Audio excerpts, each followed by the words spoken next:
Bonjour, le cours qu'on fera ensemble aujourd'hui, Be'ezrat Hashem, ça sera sur Tu Bishvat. On va parler un peu des fruits. Il faut savoir que d'après le Pshat, pas d'après le Sod, Maharachou, il explique qu'il y a Shlosha Olamot, Asiya, Bria et Yetzira.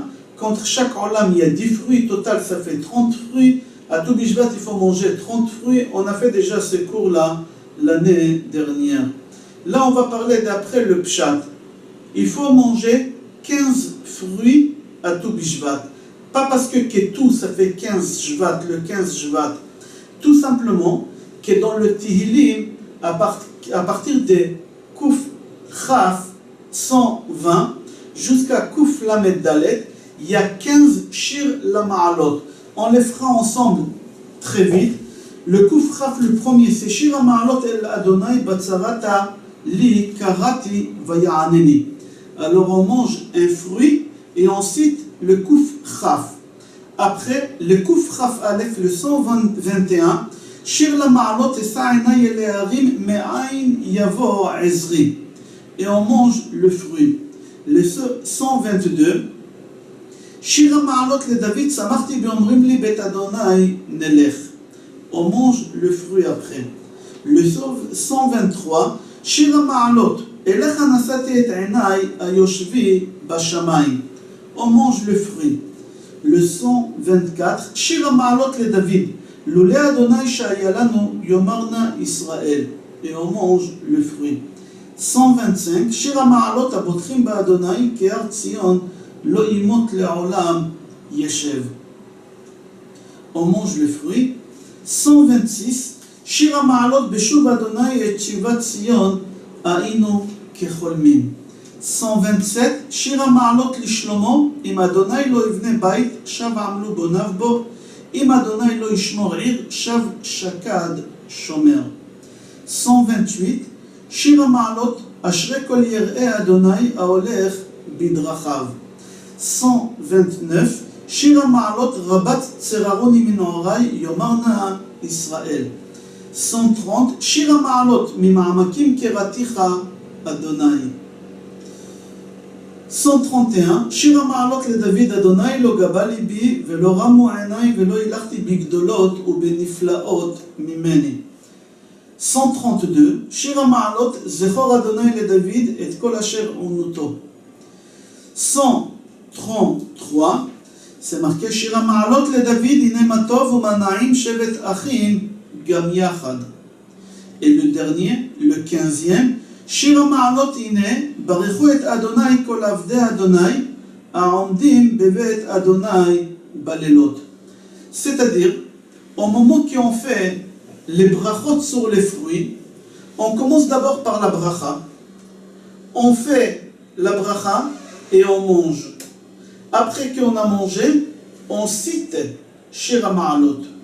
Il y en a qui font d'abord Shir Ma'alot, la bracha, et après ils mangent les fruits. Il n'y a pas de différence. Seulement, il faut faire très attention au moment qu'on fait la bracha. On ne s'interrompt pas avec une autre prière. Il faut consommer directement le fruit. Il faut savoir que de nos jours, Baruch Hashem, il y a une abondance extraordinaire dans les grandes surfaces, dans tous les magasins, qu'on a des fruits secs, toutes sortes de fruits secs qui viennent du monde entier, que ce soit de Turquie. Ici en Israël, chez nous, les plupart viennent de Turquie. Ou en Europe, ça vient de Chine. Avec toute cette abondance qu'on rentre dans des magasins où il y a des fruits secs, on oublie des choses qui sont tellement importantes. Et là, j'aurais voulu parler pendant 5 minutes de ces choses-là. La première chose, c'est la cacheroute de ces fruits secs. Nous, on croit parce que c'est un fruit, c'est pas végétal. On n'a pas besoin d'avoir un tampon, mais c'est faux et archi-faux, et on va expliquer. Il faut savoir que 80% des fruits secs, et surtout ceux qui viennent d'une couleur claire, ils passent ils passent un système pour les faire briller. Pour les faire briller, comment?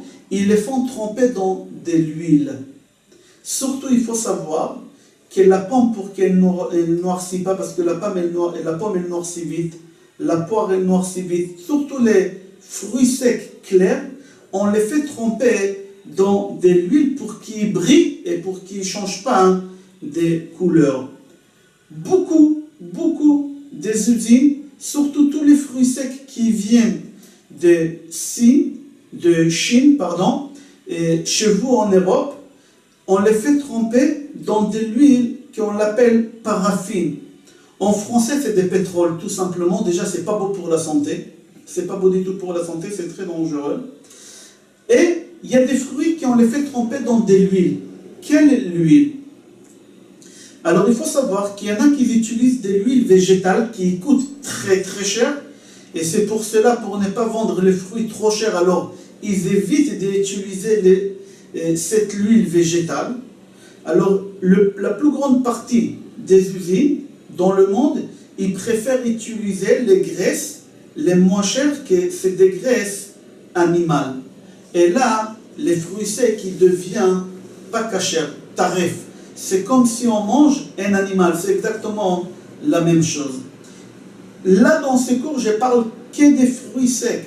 Je ne veux pas parler de toutes sortes de bonbons, toutes sortes de choses qu'aujourd'hui, il y a beaucoup de choses que dans l'industrie, on préfère utiliser les graisses animales, qui c'est pas cher par rapport aux graisses végétales. Pour cela, il faut faire très attention si on achète des fruits secs, ça serait bien de les acheter, parce que ça serait bien, c'est obligé de les acheter avec un tampon kasher. S'il n'y a pas le tampon kasher, personne ne peut vous garantir que les fruits que vous allez faire les brachot à Tou Bishvat, ils sont kasher. Maintenant, on va dire que vous avez trouvé des fruits kasher avec le tampon. N'y achetez pas des quantités. Pourquoi? Parce que Pessah arrive 2 mois après. Et il y a beaucoup de gens qui disent les fruits secs, il n'y a pas de problème pour Pessah. On va les garder pour Pessah pour faire un apéritif et un repas. Il y a tellement de repas, Baruch Hashem, qu'on cherche des idées, des apéritifs. Alors on va faire un apéritif avec des fruits secs.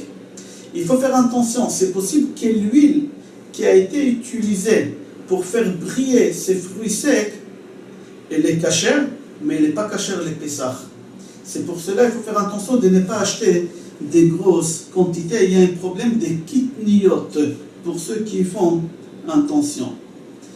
Maintenant, les fruits secs, on les fait travailler pour les faire briller. Par exemple, l'ananas sec, la papille, la fraise, les kiwis, les pommes, et tous ces fruits-là, qu'ils soient secs ou congelés. Aussi, dans le congelé, on utilise souvent des graisses animales pour que les fruits clairs noircissent pas. Surtout, il faut faire attention aussi dans le fond d'artichaut. J'ai entendu qu'il y a quelques années, et les gens ils ont cru que c'était kasher les Pessah. Ils ont acheté dans une grande surface qu'elle vend que des congelés. Picard, je crois que ça s'appelle. Et en fin de compte, après Pessah, ils se sont rendus compte que c'était pas kasher. Il y a un article qui a été écrit qu'ils ont passé une procédure de blanchiment avec des graisses qui n'étaient pas kasher les Pessah. C'est pour cela, il faut faire très attention. Les fruits, les légumes, qu'ils soient secs ou congelés, les acheter avec un tampon parce que souvent on les fait passer une procédure pour les faire briller, pour qu'ils ne noircissent pas. Et on utilise des choses qui ne sont pas seulement pas cachères, ou qu'il y a des doutes qui sont taref, les quatrilas. Mis à part qu'ils ne sont pas cachères, il y a aussi des choses qu'on les utilise avec des paraffines, c'est du pétrole qui n'est pas beau pour la santé. Surtout tout ce qui vient de Chine. Certes, en Europe on contrôle tout, mais il faut savoir que pas tout est contrôlé. Trop de lois tuent la loi. Ne pas oublier non plus, quand on achète des fruits frais, il y a beaucoup de fruits qu'il faudra les faire ouvrir en deux d'abord, vérifier pour être sûr et certain qu'il n'y a pas quelque chose qui bouge à l'intérieur. Et il y a beaucoup de rabbinim qui disent il est déconseillé de manger des fraises tout le temps, même si on l'a vérifié, même si on l'a nettoyé. Et les figues, surtout les figues secs. Si déjà vous voulez manger des figues pour tout Bishvat, même un Rachou qui cite parmi les 30 fruits la figue, il dit là-bas qu'il déconseille les figues secs. Les figues fraîches, il faudra la faire vérifier bien, mais c'est déconseillé parce que si on ne fait pas attention, en hébreu on dit on va manger salade chai, on va manger une salade vivante, ça va bouger à l'intérieur, il faut faire très attention. Ne pas oublier que le jour de Tou Bishvat, c'est le jour de Rosh Hashanah. C'est quoi Rosh Hashanah? C'est le jour du jugement des arbres. Et nous les hommes, on est comparés à l'arbre du champ. Comme c'est marqué dans Dvarim Perekraf Pasuk Yutet, Ki a Adam Etz Hasadeh. L'homme, il est comparé à l'arbre du champ. Comme Akadosh Baruch Hu, aujourd'hui à Tou Bishvat, il est en train de juger l'arbre, c'est possible qu'il va te juger à toi aussi, en même temps que le fruit que tu es en train de manger, qui n'est pas caché parce que tu n'as pas fait attention. Je ne veux pas faire peur à personne, mais c'est la réalité. Aujourd'hui, toutes les usines industrielles, ils utilisent les graisses végétales qui coûtent beaucoup moins cher, animales qui coûtent beaucoup moins cher que les graisses végétales. Je vous souhaite Chag Sameach et Kasher Be'ezrat Hashem. Kol Tov.